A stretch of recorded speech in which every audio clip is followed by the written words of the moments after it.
നമസ്കാരം സുഹൃത്തുക്കളെ, കേരളത്തിലെ ഏറ്റവും കൗതുകകരമായ ക്ഷേത്രങ്ങളിൽ ഒന്ന് മണ്ണാറശാല നാഗരാജ ക്ഷേത്രത്തിന്റെ കഥ കേൾക്കാൻ വീഡിയോ അവസാനം വരെ കാണൂ.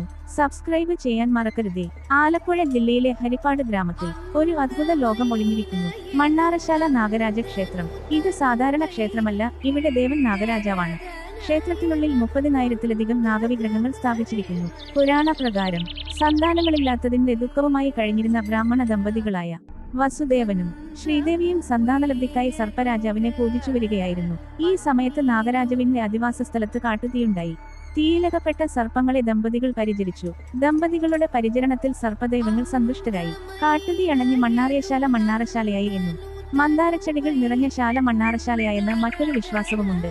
ശ്രീദേവി അന്തർജനം 5 തലയുള്ള സർപ്പശിശുവിനും മനുഷ്യശിശുവിനും ജന്മം നൽകിയെന്നും മനുഷ്യശിശു ഗൃഹസ്ഥാശ്രമത്തിലേക്ക് കടന്നപ്പോൾ സർപ്പരൂപത്തിൽ ഇല്ലത്ത് സഞ്ചരിക്കുവാൻ കഴിയില്ലെന്നു പറഞ്ഞ നാഗരാജാവ് ശാന്തമായ ഏകാന്ത സങ്കേതത്തിലേക്ക് നീങ്ങിയെന്നും ഐതിഹ്യം.